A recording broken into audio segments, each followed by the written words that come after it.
اس لڑکے پر مرکوز رکھتے ہوئے انہوں نے اچانک بولنا بند کر دیا۔ کلاس میں یکدم خاموشی چھا گئی۔ اس لڑکے نے سر گھما کر اندر دیکھا۔ مسٹر سمانتھا رچرڈز کے ساتھ اس کی نظریں ملیں۔ مسز سمانتھا مسکرائیں اور ایک بار پھر انہوں نے اپنا لیکچر شروع کر دیا۔ کچھ دیر تک انہوں نے اس طرح بولتے ہوئے اپنی نظریں اس لڑکے پر رکھیں جو اب اپنے سامنے پڑی نوٹ بک پر لکھنے میں مصروف تھا۔ اس کے بعد مسز سمانتھا نے اپنی توجہ کلاس میں موجود دوسرے اسٹوڈنٹس پر مرکوز کر لی۔ ان کا خیال یہ تھا کہ وہ خاصاً شرمندہ ہو چکا ہے، دوبارہ باہر نہیں دیکھے گا، مگر صرف 2 منٹ کے بعد ہی انہوں نے اسے ایک بار پھر کھڑکی سے باہر متوجہ دیکھا۔ وہ ایک بار پھر بولتے بولتے خاموش ہو گئیں۔ بلا توقف اس لڑکے نے گردن موڑ کر پھر ان کی طرف دیکھا۔ اس بار مسز سمانتھا مسکرائیں نہیں، بلکہ قدرے سنجیدگی سے اسے دیکھتے ہوئے ایک بار پھر لیکچر دیکھنا شروع کر دیا۔ چند لمحے گزرنے کے بعد انہوں نے رائٹنگ بورڈ کو دیکھنے کے بعد دوبارہ اس لڑکے کو دیکھا تو وہ ایک بار پھر کھڑکی سے باہر کی طرف دیکھ رہا تھا۔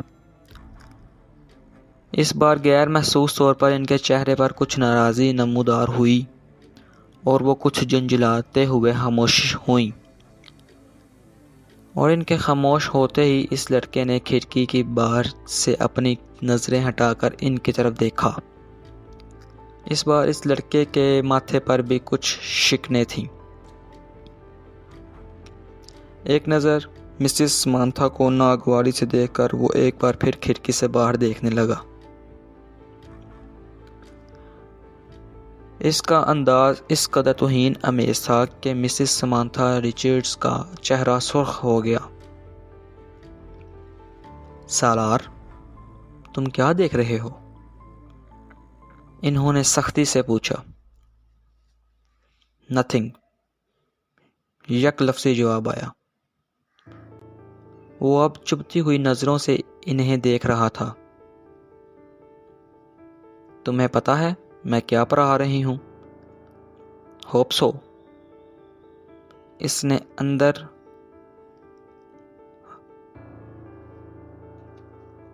اتنے روڈ انداز میں کہا کہ سمانتھا رچرڈز نے یکدم ہاتھ میں پکڑا ہوا مار کیپ بند کر کے ٹیبل پر پھینک دیا۔ یہ بات ہے تو پھر یہاں آؤ اور یہ ڈایاگرام بنا کر اس کو لیبل کرو۔ انہوں نے اسپنج کے ساتھ رائٹنگ بورڈ کو صاف کرتے ہوئے کہا۔ یکے بعد دیگرے لڑکے کے چہرے پر کئی رنگ آئے۔ انہوں نے کلاس میں بیٹھے ہوئے اسٹوڈنٹس کو آپس میں نظروں کا تبادلہ کرتے ہوئے دیکھا۔ وہ لڑکا اب سرد نظروں کے ساتھ سمانتھا رچرڈز کو دیکھ رہا تھا۔ جیسے ہی انہوں نے رائٹنگ بورڈ سے آخری نشان صاف کیا، وہ اپنی کرسی سے ایک جھٹکے کے ساتھ اٹھا۔ تیز قدموں کے ساتھ اس نے ٹیبل پر پڑا ہوا مارکر اٹھایا اور برق رفتاری کے ساتھ رائٹنگ بورڈ پر ڈایاگرام بنانے لگا۔ 2 منٹ 57 سیکنڈ کے بعد اس نے مارکر کے اوپر کیپ لگایا، اسے میز پر اسی انداز میں اچھالا جس انداز میں سمانتھا رچرڈز نے اچھالا تھا، اور سمانتھا کی طرف دیکھے بغیر اپنی کرسی پر آ کر بیٹھ گیا۔ مسز رچرڈز نے اس سے مار کر اچھالتے ہوئے اپنی کرسی کی طرف جاتے نہیں دیکھا۔ وہ بے یقینی کے عالم میں رائٹنگ بورڈ پر 3 منٹ سے بھی کم عرصے میں بنائے جانے والی اس لیبلڈ ڈایاگرام کو دیکھ رہی تھیں، جسے بنانے میں انہوں نے 10 منٹ لیے تھے۔ وہ ان کی ڈایاگرام سے زیادہ اچھی تھی۔ وہ کہیں بھی معمولی سی غلطی بھی نہیں ڈھونڈ سکی۔ کچھ خفیف سی ہوتے ہوئے انہوں نے گردن موڑ کر ایک بار پھر اس لڑکے کو دیکھا۔ وہ پھر کھڑکی سے باہر دیکھ رہا تھا۔ وسیم نے تیسری بار دروازے پر دستک دی۔ اس بار اندر سے امامہ کی آواز آئی۔ کون ہے؟ امامہ، میں ہوں، دروازہ کھولو۔ وسیم نے دروازے سے اپنا ہاتھ ہٹاتے ہوئے کہا۔ اندر خاموشی چھا گئی۔ کچھ دیر بعد دروازہ کا لاک کھلنے کی آواز آئی۔ وسیم نے دروازے کے ہینڈل کو گھما کر دروازہ کھول دیا۔ امامہ اس کی جانب پشت کر کے اپنے بیڈ کی طرف بڑھی۔ تمہیں اس وقت کیا کام آن پڑا ہے مجھ سے؟ آخر تم نے اتنی جلدی دروازہ کیوں بند کر لیا تھا؟ ابھی تو 10 بجے ہیں۔ وسیم کمرے میں داخل ہوتے ہوئے بولا۔ بس نیند آ رہی تھی مجھے۔ وہ بیڈ پر بیٹھ گئی۔ وسیم اس کا چہرہ دیکھ کر چونک گیا۔ تم رو رہی تھی؟ بے اختیار اس کے منہ سے نکلا۔ امامہ کی آنکھیں سرخ اور سوجی ہوئی تھیں اور وہ اس سے نظریں چرانے کی کوشش کر رہی تھی۔ نہیں، رو نہیں رہی تھی، بس سر میں کچھ درد ہو رہا تھا۔ امامہ نے مسکرانے کی کوشش کی۔ وسیم نے اس کے پاس بیٹھتے ہوئے اس کا ہاتھ پکڑا، ٹمپریچر چیک کرنے کی کوشش کی۔ کہیں بخار تو نہیں ہے؟ اس نے کچھ تشویش بھرے انداز میں کہا اور پھر ہاتھ چھوڑ دیا۔ بخار تو نہیں ہے؟ پھر تم کوئی ٹیبلٹ لے لیتی۔ میں لے چکی ہوں۔ اچھا، تم سو جاؤ پھر۔ میں باتیں کرنے آیا تھا، مگر اب اس حالت میں کیا باتیں کروں گا تم سے؟ وسیم نے ایک قدم باہر کی طرف بڑھاتے ہوئے کہا۔ امامہ نے اسے روکنے کی کوشش نہیں کی۔ وہ خود بھی اٹھ کر اس کے پیچھے گئی اور وسیم کے باہر نکلتے ہی اس نے دروازے کو پھر لاک کر لیا۔ بیڈ پر اوندھے منہ لیٹ کر اس نے تکیے میں منہ چھپا لیا۔ وہ ایک بار پھر ہچکیوں کے ساتھ رونے لگی۔ 13 سال کا وہ لڑکا اس وقت ٹی وی پر میوزک شو دیکھنے میں مصروف تھا۔ جب طیبہ نے اندر جھانکا، بے یقینی سے انہوں نے اپنے بیٹے کو دیکھا، پھر کچھ ناراضگی کے عالم میں اندر چلی گئیں۔ یہ کیا ہو رہا ہے؟ ٹی وی دیکھ رہا ہوں۔ انہوں نے اس ٹی وی سے نظریں نہیں ہٹائیں۔ ٹی وی دیکھ رہا ہوں؟ فار گاڈ سیک، تمہیں احساس ہے تمہارے پیپرز ہو رہے ہیں؟ طیبہ نے اس کے سامنے آتے ہوئے کہا۔ So what? اس لڑکے نے اس بار کچھ خفگی سے کہا۔ So what? تمہیں اس وقت اپنے کمروں میں کتابوں کے درمیان ہونا چاہیے، نہ کہ یہاں بیہودہ شو کے سامنے، طیبہ نے ڈانٹا۔ مجھے جتنا پڑھنا تھا میں پڑھ چکا ہوں، آپ سامنے سے ہٹ جائیں۔ اس کے لہجے میں ناگواری آ گئی۔ پھر بھی اٹھو اور اندر جا کر پڑھو۔ طیبہ نے اس طرح کھڑے کھڑے اس سے کہا۔ نہ میں یہاں سے اٹھوں گا، نہ اندر جا کر پڑھوں گا۔ میری سٹڈیز اور پیپرز میرا مسئلہ ہے، آپ کا نہیں۔ اگر تمہیں اتنی پرواہ ہوتی تو سٹڈیز کی تو اس وقت تم یہاں بیٹھے نہ ہوتے۔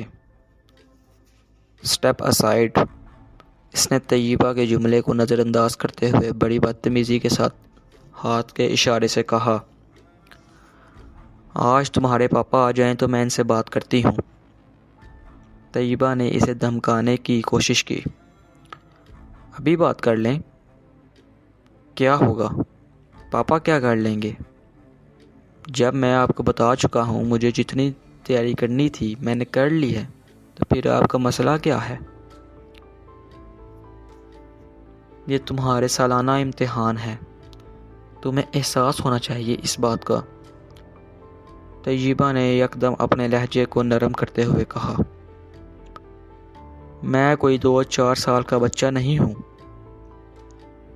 میرے آگے پیچھے نہ پڑیں۔ میں اپنے معاملات میں آپ سے زیادہ سمجھدار ہوں، اس لیے یہ 3rd کلاس قسم کے جملے میرے ساتھ مت بولیں۔ میرے ایگزامز ہو رہے ہیں۔ اسٹڈیز پر دھیان دینا میرا کام ہے، آپ کا نہیں۔ میں تمہارے فادر سے بات کروں گی۔ واٹ آر ربش۔ وہ بات کرتے کرتے غصے میں صوفے سے اٹھ کر کھڑا ہو گیا۔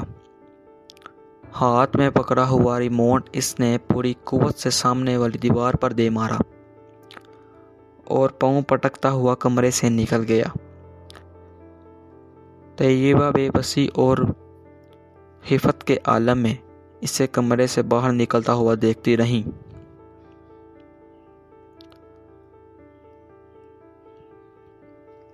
فلومینا فرانس نے اپنے ہاتھ میں پکڑے پیکٹ میز پر رکھتے ہوئے ایک نظر ہال میں دوڑائی۔ پیپر شروع ہونے میں ابھی 10 منٹ باقی تھے اور ہال میں موجود اسٹوڈنٹس کتابیں، نوٹس اور نوٹ بکس پکڑے تیزی سے صفحے آگے پیچھے کرنے میں مصروف تھے۔ ان کی جسمانی حرکات سے ان کی پریشانی اور اضطراب کا اظہار ہو رہا تھا۔ فلومینا فرانس کے لیے یہ ایک بہت مانوس سین تھا جب ان کی نظریں ہال کے تقریباً درمیان میں بیٹھے ہوئے سالار پر جا ٹھہریں۔ 25 اسٹوڈنٹس میں اس وقت وہ واحد اسٹوڈنٹ تھا جو اطمینان سے کرسی پر ٹانگ رکھے بیٹھا تھا۔ اپنے ہاتھ میں اسکیل پکڑے آہستہ آہستہ اسے اپنے جوتے پر مارتے ہوئے وہ اطمینان سے ادھر ادھر دیکھ رہا تھا۔ فلومینا کے لیے یہ سین بھی نیا تھا۔ اپنے 7 سالہ کیریئر میں انہوں نے پیپرز کے دوران سالار کو اسی بے فکری اور لاپرواہی کا مظاہرہ کرتے پایا تھا۔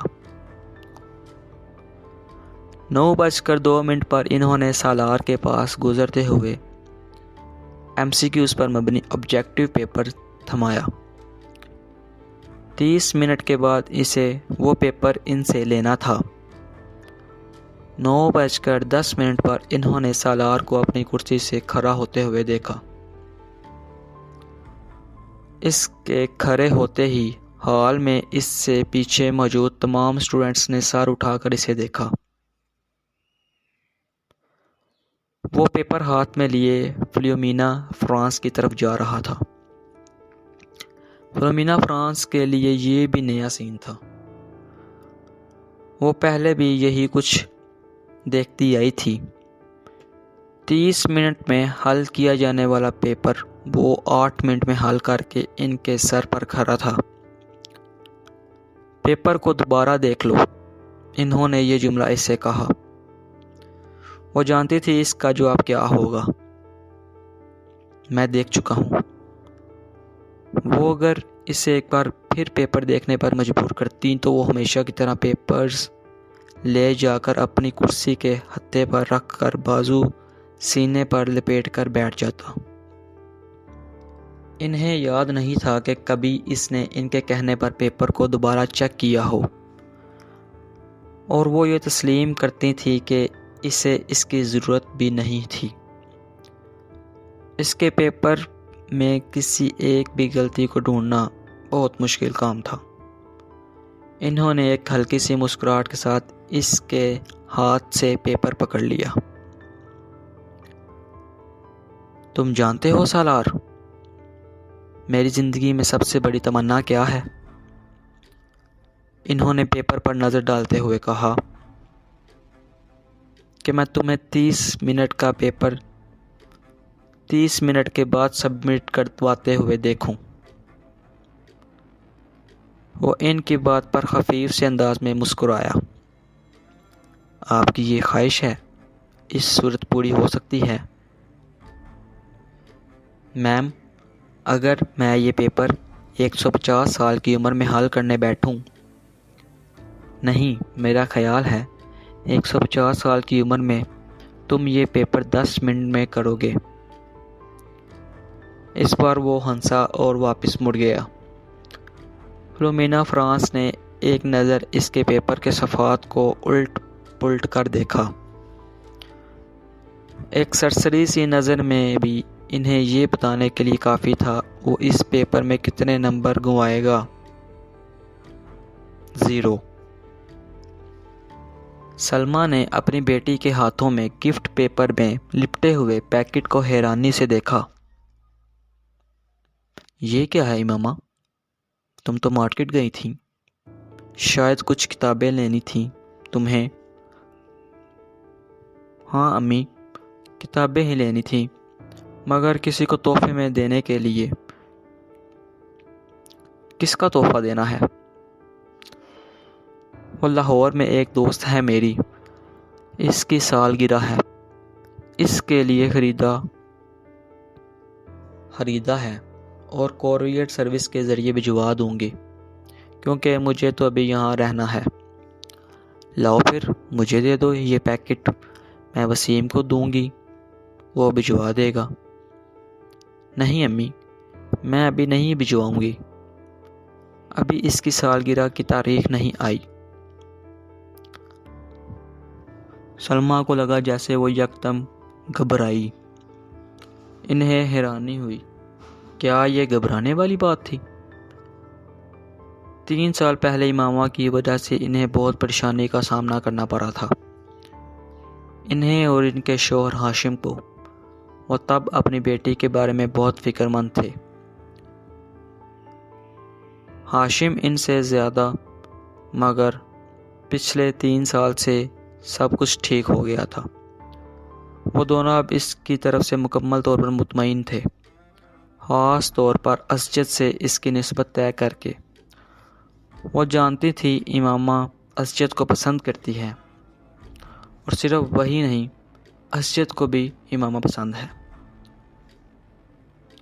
وہ ہر لحاظ سے ایک اچھا لڑکا تھا۔ وہ یہ بھی جانتی تھی کہ اسجد سے نسبت طے ہونے پر بہت خوش ہے۔ اسجد اور اس کے درمیان پہلے بھی خاصی دوستی اور بے تکلفی تھی، مگر بعض دفعہ انہیں لگتا جیسے وہ وقت گزرنے کے ساتھ ساتھ بہت چپ ہوتی جا رہی ہے۔ وہ پہلے ایسی نہیں تھی، مگر اب وہ اسکول جانے والی بچی بھی تو نہیں رہی، میڈیکل کالج کی اسٹوڈنٹ ہے، پھر وقت بھی کہاں ہوتا ہے اس کے پاس۔ سلمیٰ ہمیشہ خود کو تسلی دے لیتی۔ وہ ان کے سب سے چھوٹی بیٹی تھی، بڑی 2 بیٹیوں کی شادی کر چکی تھی، ایک بیٹے کی بھی شادی کر چکی تھی، جب کہ 2 بیٹے اور امامہ غیر شادی شدہ تھے۔ اچھا ہی ہے کہ یہ سنجیدہ ہوتی جا رہی ہے، لڑکیوں کے لیے سنجیدگی اچھی ہوتی ہے، انہیں جتنی جلدی اپنی ذمہ داریوں کا احساس ہو جائے اتنا ہی اچھا ہے۔ سلمیٰ نے ایک گہری سانس لیتے ہوئے امامہ سے نظریں ہٹا لیں۔ وہ چھٹیوں میں گھر آئی تھیں اور جتنے دن وہ یہاں رہتیں ان کی نظریں اسی پر مرکوز رہتیں۔ پتہ نہیں یہ ساجد کہاں رہ گیا، جو بھی کام اس کے ذمہ لگاؤ بھول ہی جاتا ہے۔ انہیں اچانک اپنے ملازم کا خیال آیا، جس کے پیچھے وہ لاؤنج میں آئی تھیں۔ وہ بربراتے ہوئے لاؤنج سے نکل آئیں۔ یہ نیو ایئر نائٹ تھی، نیا سال شروع ہونے میں 30 منٹ باقی تھے۔ 10 لڑکوں پر مشتمل 14-15 سال کے لڑکوں کا گروپ پچھلے 2 گھنٹے سے اپنے موٹر سائیکلز پر شہر کی مختلف سڑکوں پر اپنے کرتب دکھانے میں مصروف تھا۔ ان میں سے چند نے اپنے ماتھے پر چمکدار بینرز باندھے ہوئے تھے، جن پر نئے سال کے حوالے سے مختلف پیغامات درج تھے۔ وہ لوگ 1 گھنٹہ پہلے پوش علاقے کی ایک بڑی مارکیٹ میں موجود تھے، اور وہ وہاں مختلف لڑکوں پر آوازیں کستے رہتے تھے۔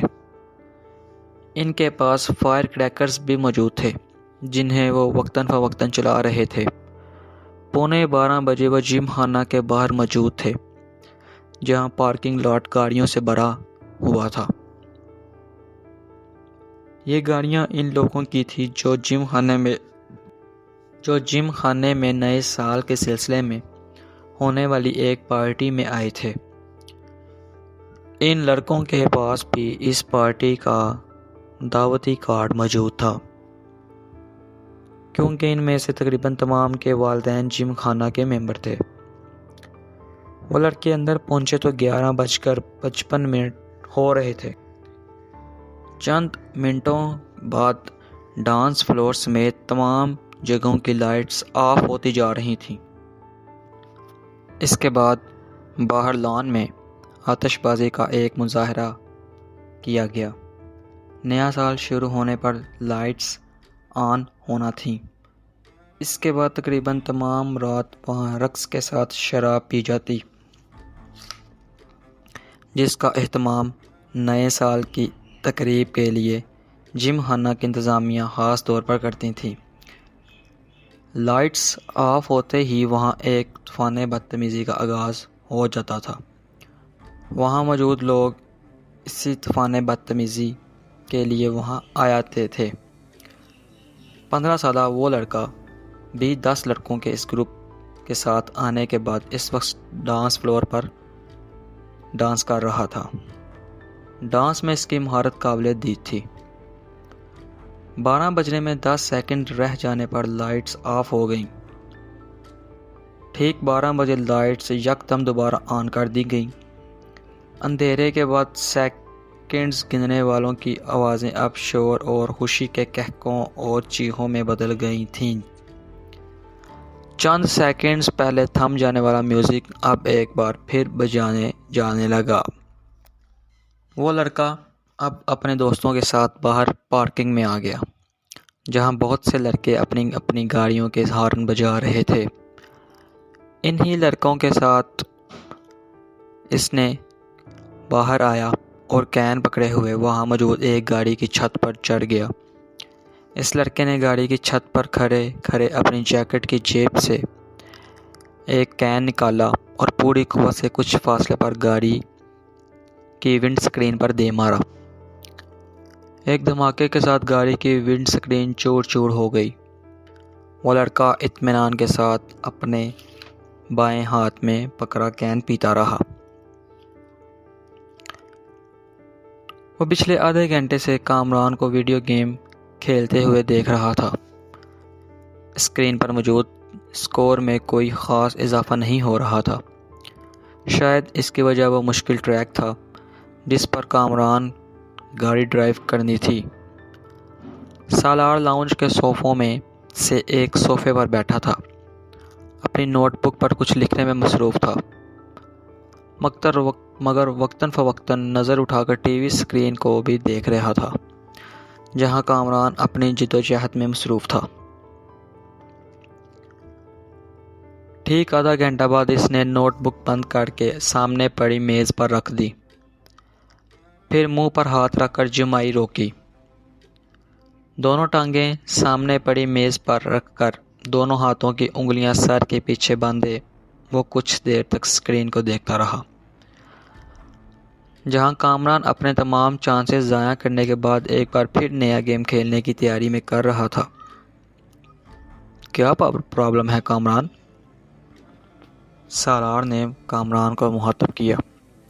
ایسے ہی نیا گیم لے کر آیا ہوں مگر اسکور کرنے میں بڑی مشکل ہو رہی ہے، کامران نے بیزاری سے کہا۔ اچھا مجھے دکھاؤ۔ اس نے صوفے سے اٹھ کر ریموٹ کنٹرول اس کے ہاتھ سے لے لیا۔ کامران نے دیکھا پہلے 20 سیکنڈ میں ہی سالار اسے جس سپیڈ پر دوہرا رہا تھا اس سپیڈ پر کامران اب تک نہیں دوہرا پایا تھا۔ جو ٹریک اسے بہت مشکل لگ رہا تھا وہ سالار کے سامنے ایک بچگانہ چیز محسوس ہو رہا تھا۔ 1 منٹ بعد وہ مجھے سپیڈ پر گاڑی دوہرا رہا تھا، اس سپیڈ پر کامران کے لیے اس پر نظریں جمانا مشکل ہو گیا۔ جبکہ سالار اس سپیڈ پر بھی گاڑی کو مکمل طور پر کنٹرول کرتے ہوئے بھگا رہا تھا۔ 3 منٹ کے بعد کامران نے پہلی باری گاڑی کو ڈگمگاتے اور پھر ٹریک سے اتر کر دھماکے کے ساتھ تباہ کرتے دیکھا۔ کامران نے کچھ مسکراتے ہوئے مڑ کر سالار کو دیکھا۔ گاڑی کیوں تباہ ہوئی تھی؟ وہ جان گیا تھا۔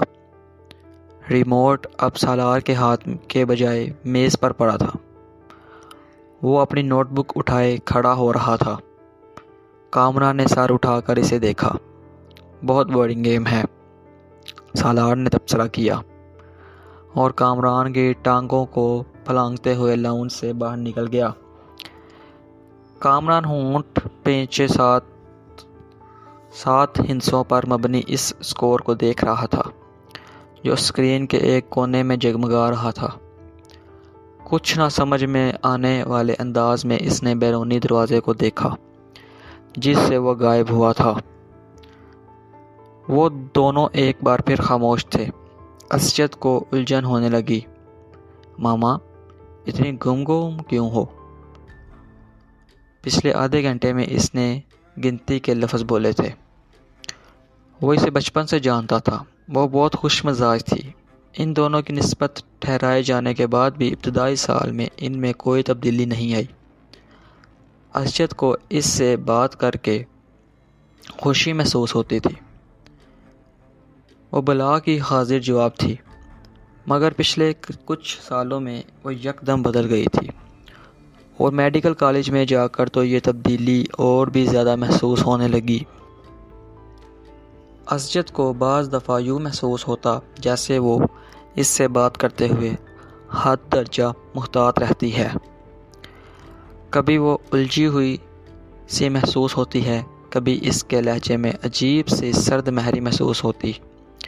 اسے لگتا وہ جلد از جلد اس سے چھٹکارا پا کر اس کے پاس سے اٹھ کر چلی جانا چاہتی ہے۔ اس وقت بھی وہ ایسا ہی محسوس کر رہا تھا۔ میں کئی بار سوچتا ہوں کہ میں خواہ مخواہ ہی تمہارے لیے یہاں آنے کا تردد کرتا ہوں۔ تمہیں تو اس سے کوئی فرق ہی نہیں پڑتا، میں آؤں یا نہ آؤں۔ اسجد نے ایک گہری سانس لی۔ وہ اس کے بالمقابل چیئر پر بیٹھی دور باؤنڈری والی چیئر پر بیل گھوڑی دیکھ رہی تھی۔ اسجد کی شکایت پر اس نے گردن ہلائے بغیر اپنی نظریں بیل سے ہٹا کر اسجد پر مرکوز کر دیں۔ اسجد نے سوالیہ نظروں سے اسے دیکھا مگر وہ خاموش رہی۔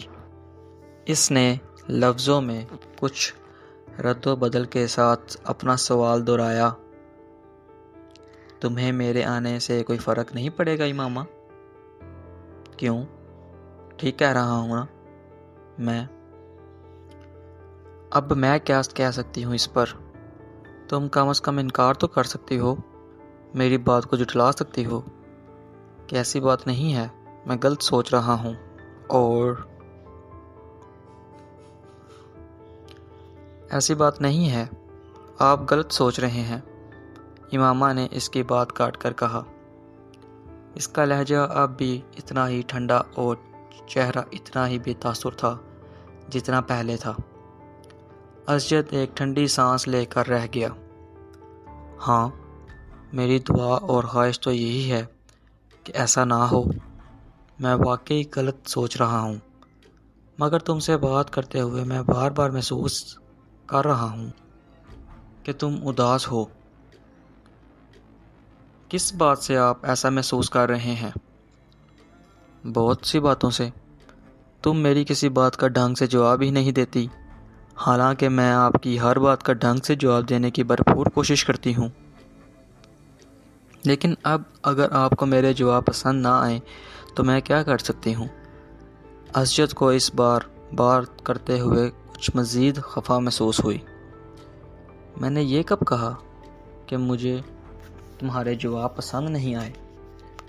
میں تو صرف یہ کہہ رہا ہوں کہ میری ہر بات کے جواب میں تمہارے پاس ہاں اور نہیں کے علاوہ کچھ نہیں ہوتا۔ بعض دفعہ تو مجھے لگتا ہے جیسے میں اپنے آپ سے باتیں کر رہا ہوں۔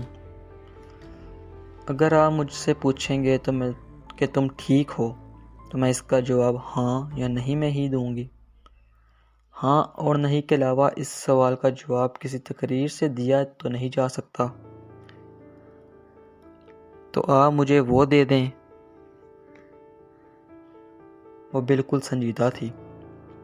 ہاں اور نہیں کے ساتھ بھی تو کچھ کہا جا سکتا ہے، اور کچھ نہیں تو جواباً میرا حال ہی پوچھ سکتی ہو۔ میں آپ کا کیا حال پوچھوں؟ ظاہر ہے اگر آپ میرے گھر آئے ہیں، میرے سامنے بیٹھے ہیں، مجھ سے باتیں کر رہے ہیں تو اس کا واضح مطلب تو یہی ہوا کہ آپ ٹھیک ہیں، ورنہ آپ اس وقتاً اپنے گھر بستر پر ہوتے۔ یہ فارمیلٹی ہوتی ہے امامہ۔ اڑے آپ جانتے نہیں، میں فارمیلٹیز پر یقین نہیں رکھتی۔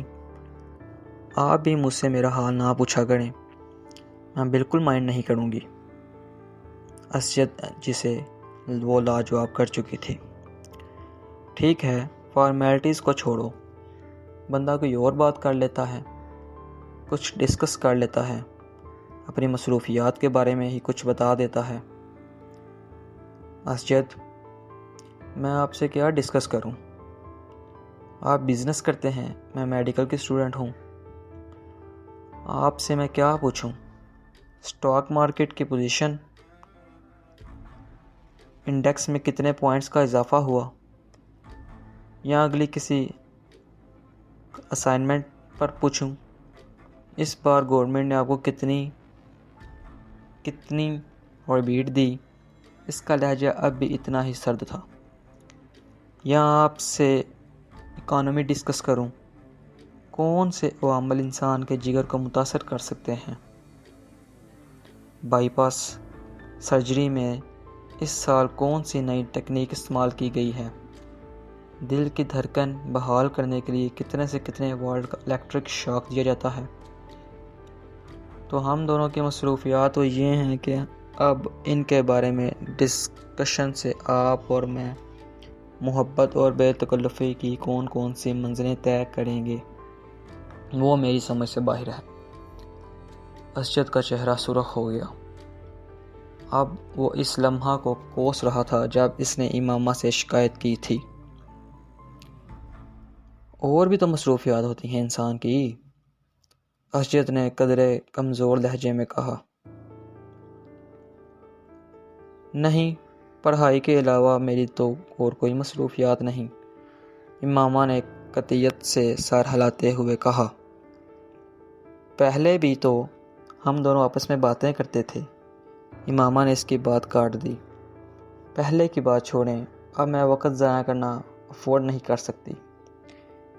حیرت ہے مجھے آپ پر ہو رہی ہے، آپ بزنس مین ہو کر بھی اتنی امیچیور اور ایموشنل سوچ رکھتے ہیں۔ آپ کو تو خود بہت پریکٹیکل ہونا چاہیے۔ اسجد کچھ بول نہ سکا۔ ہم دونوں کے درمیان جو رشتہ ہے وہ ہم دونوں جانتے ہیں۔ اب اگر آپ میری پریکٹیکل اپروچ کو بے نیازی ناراضی سمجھیں تو میں کیا کر سکتی ہوں؟ میں آپ کے ساتھ یہاں بیٹھی ہوں، اس کا مطلب یہی ہے کہ میں اس رشتے کی اہمیت دیتی ہوں، ورنہ کوئی اجنبی تو اس طرح یہاں میرے ساتھ بیٹھ کر چائے نہیں پی سکتا۔ وہ ایک لمحے کے لیے رکی، اور جہاں تک اس بات کا تعلق ہے کہ آپ کے آنے یا نہ آنے سے مجھے کوئی فرق پڑے گا یا نہیں، حقیقت یہ ہے کہ ہم دونوں ہی بہت مصروف رہتے ہیں۔ ہم ماڈرن ایج کی پیداوار ہیں۔ نہ میں کوئی ہیر ہوں، نہ آپ رانجھے کے قبیلے سے تعلق رکھتے ہیں۔ میرے لیے گھنٹوں یہ فریضہ سر انجام دیں۔ سچ یہی ہے کہ فرق واقعی نہیں پڑتا کہ ہم دونوں ملیں یا نہ ملیں، باتیں کریں یا نہ کریں، ہمارا رشتہ وہی رہے گا۔ جواب ہے یا آپ کو لگتا ہے اس میں کوئی تبدیلی آ سکتی ہے؟ مگر اسجد اس کے ماتھے پر پسینہ نہیں آیا تھا۔ اس کی وجہ دسمبر کا مہینہ تھا۔ ان دونوں کی عمر میں 8 سال کا فرق تھا، مگر اس وقت پہلی بار اسجد کو یہ فرق 18 سال کا محسوس ہوا۔ وہ اسے اپنے سے 18 سال بڑی لگ رہی تھی۔ 2 ہفتے پہلے وہ 19 سال کی ہوئی تھی، مگر اس وقت اسجد کو لگ رہا تھا جیسے وہ ٹین ایج سے سیدھی ادھیر عمری میں چلی گئی ہے، اور وہ ایک بار پھر پری ٹین ایج میں آ گیا ہے۔ وہ اس کے بالمقابل ٹانگ پر ٹانگ رکھے اسجد کے چہرے پر نظریں جمائے اسی بے تاثر انداز میں اس کے جواب کے منتظر تھی۔ اسجد نے کرسی کے ہتھے پر ٹکے اس کے ہاتھ میں منگنی کی انگوٹھی کو دیکھا، کھنکار کر اپنا گلا صاف کرنے کی کوشش کی۔ تم بالکل ٹھیک کہہ رہی ہو، میں صرف اسی لیے ڈسکشن کی بات کر رہا تھا کہ ہمارے درمیان انڈرسٹینڈنگ ڈیولپمنٹ ہو۔ اسجد، میں آپ کو بہت اچھی طرح سمجھتی ہوں اور جانتی ہوں۔ یہ جان کر مجھے بہت افسوس ہوا کہ آپ سمجھتے ہیں کہ ہمارے درمیان ابھی بھی کسی انڈرسٹینڈنگ کو ڈیولپ کرنے کی ضرورت ہے۔ میرا خیال تھا کہ ہم دونوں کے درمیان اچھی خاصی انڈرسٹینڈنگ ہے۔ وہ اسجد کا دن نہیں تھا، اسجد نے اعتراف کیا۔ اور اگر آپ کو یہ خیال ہے کہ اناٹمی اور بزنس کو ڈسکس کر کے ہم کوئی انڈرسٹینڈنگ ڈیولپ کر لیں گے تو ٹھیک ہے، آئندہ ہم یہی ڈسکس کر لیا کریں گے۔ امامہ کے لہجے میں لاپرواہی کا عنصر واضح تھا۔ تم کو میری بات بری لگی ہے؟ بالکل بھی نہیں، میں کیوں برا مانوں گی؟ اس کے لہجے میں موجود حیرت کے عنصر نے اسجد کو مزید شرمندہ کیا۔ شاید میں نے غلط بات کی ہے۔ شاید نہیں، یقیناً۔ اس نے 3 لفظوں پر باری زور دیتے ہوئے کہا۔ تم جانتی ہو میرے نزدیک یہ رشتہ کتنی اہمیت کا حامل ہے۔ میرے بہت سے خواب ہیں اس رشتے کے حوالے سے، تمہارے حوالے سے۔ اسجد نے ایک گہرا سانس لے کر کہا۔ امامہ بے تاثر چہرے کے ساتھ اسی بیل کو دیکھ رہی تھی۔ شاید اس لیے میں ضرورت سے زیادہ حساس ہو جاتا ہوں۔ مجھے اس رشتے کے حوالے سے کوئی خوف نہیں ہے۔ میں جانتا ہوں یہ رشتہ ہم دونوں کی مرضی سے ہوا ہے۔ وہ اس کے چہرے پر نظریں جمائے بڑے جذب سے کہہ رہا تھا، اور یکدم ہی ایک بار پھر یہ احساس ہونے لگا جیسے وہ وہاں موجود نہیں تھی، اس کی بات نہیں سن رہی تھی۔ اسجد کو لگا ایک بار پھر خود سے باتیں کر رہا ہے۔ ایک بہت بڑی کوٹھی کے عقب میں موجود ٹیکسی سے میوزک کی آواز باہر لان تک آ رہی تھی۔ باہر موجود کوئی بھی شخص ٹیکسی کے اندر موجود لوگوں کی قوت برداشت پر حیرانی کا اظہار کر سکتا تھا،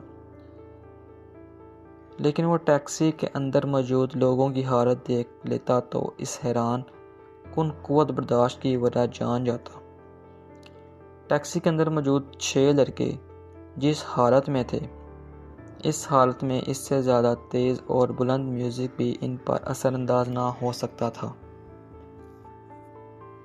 جہاں تک 7ویں لڑکے کا تعلق تھا، وہ ایسی کسی چیز سے متاثر نہیں ہوتا تھا۔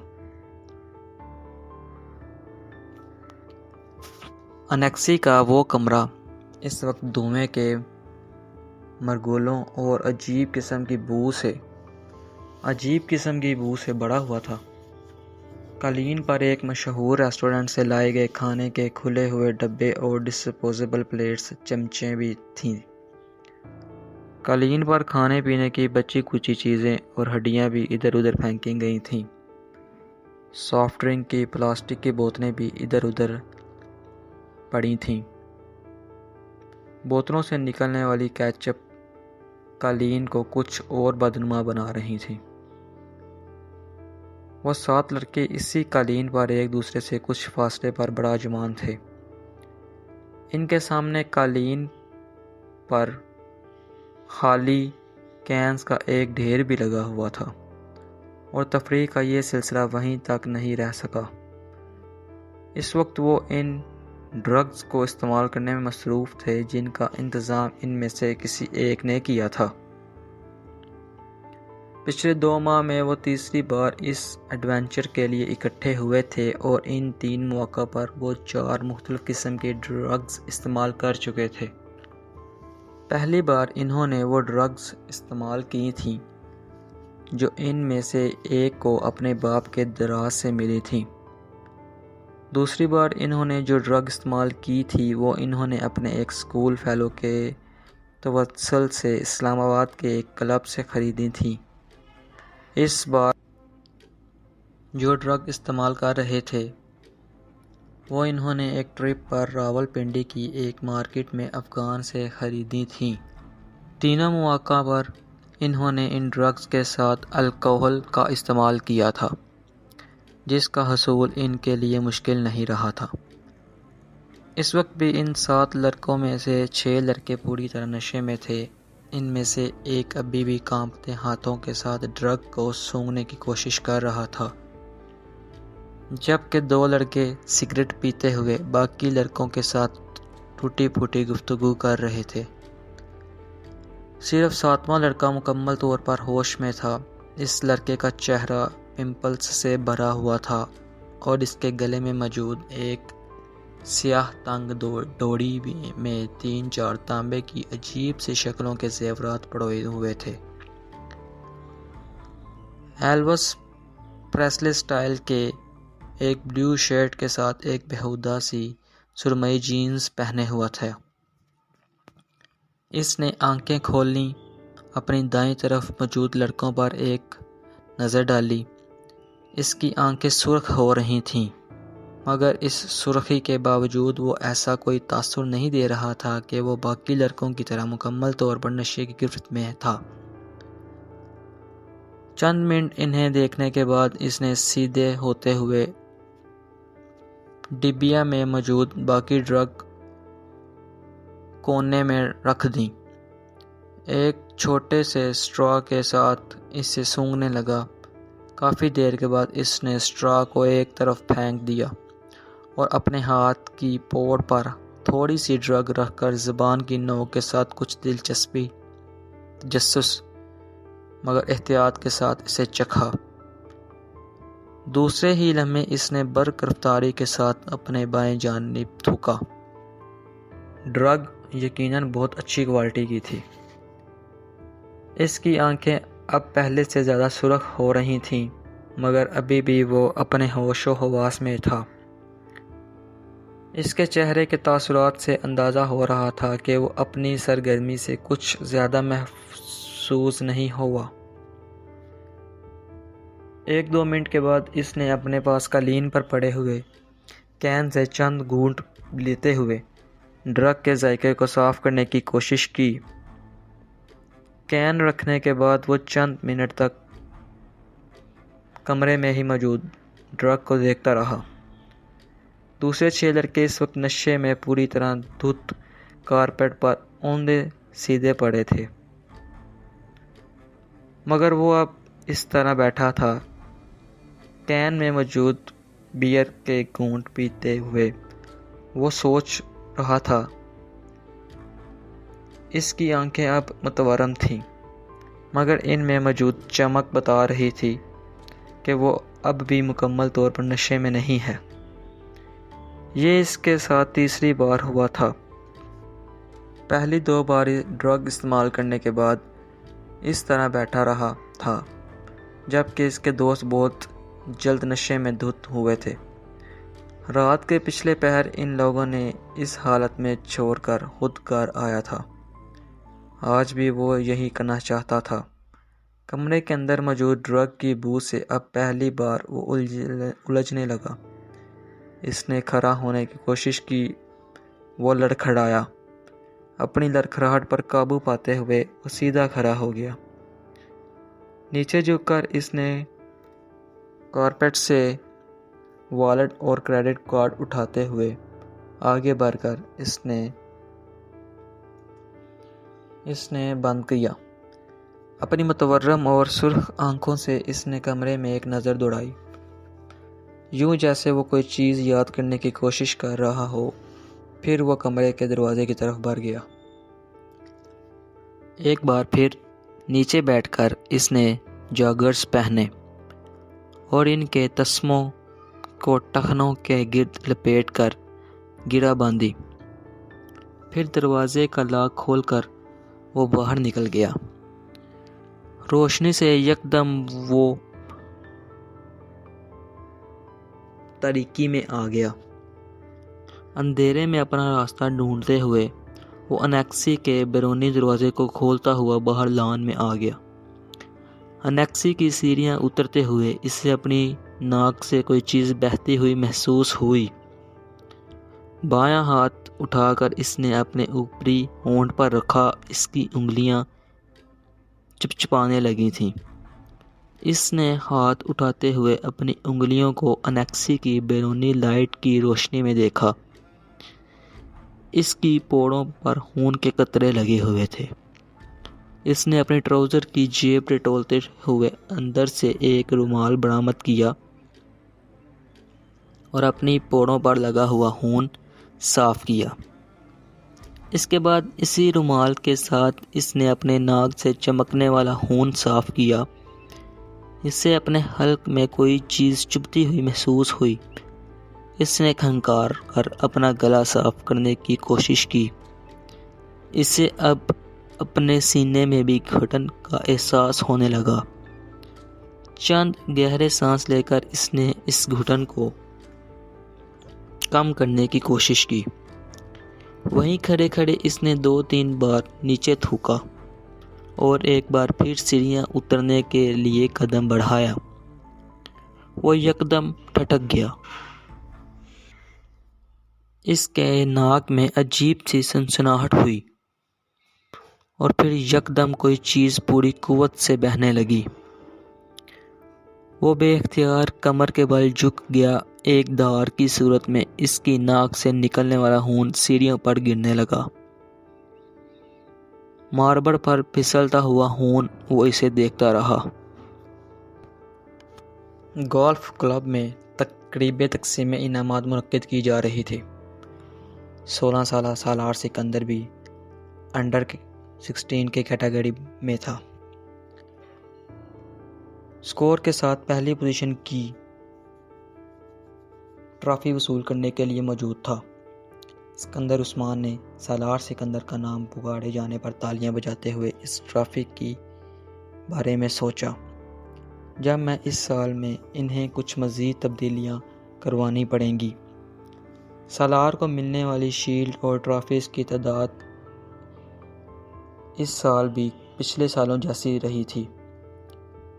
ان کے تمام بچے ہی پڑھائی میں بہت اچھے تھے، مگر سالار سکندر سب سے مختلف تھا۔ ٹرافیز، شیلڈز اور سرٹیفکیٹس کے معاملے میں وہ سکندر عثمان کے باقی بچوں سے بہت آگے تھا۔ 150 IQ لیول کے حامل اس بچے کا مقابلہ کرنا ان میں سے کسی کے لیے ممکن بھی نہ تھا۔ اور یہ انداز میں تالیاں بجاتے ہوئے سکندر عثمان نے دائیں طرف بیٹھی ہوئی اپنی بیوی سے سرگوشی میں کہا، یہ گولف میں اس کی 13ویں اور اس سال کی 4تھی ٹرافی ہے۔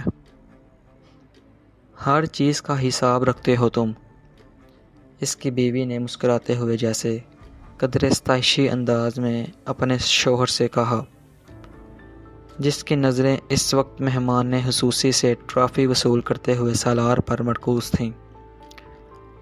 صرف گولف کا، اور کیوں؟ وہ تم اچھی طرح جانتی ہو۔ سکندر عثمان نے اپنی بیوی کو دیکھا جو اب سیٹ کی طرف جاتے ہوئے سالار کو دیکھ رہی تھی۔ آئی بیٹ اگر اس وقت اس مقابلے میں شرکت کرنے والے پروفیشنل کھلاڑیوں کے ساتھ کھیل رہا ہوتا تو اس وقت کے ساتھ میں یہی ٹرافی ہوتی۔ سکندر عثمان نے بیٹے کو دور سے دیکھتے ہوئے کچھ فخریہ انداز میں دعویٰ کیا۔ سالار اب اپنی سیٹ کے اطراف میں موجود دوسری سیٹوں پر موجود دوسرے انعامات حاصل کرنے والوں سے ہاتھ ملانے میں مصروف تھا۔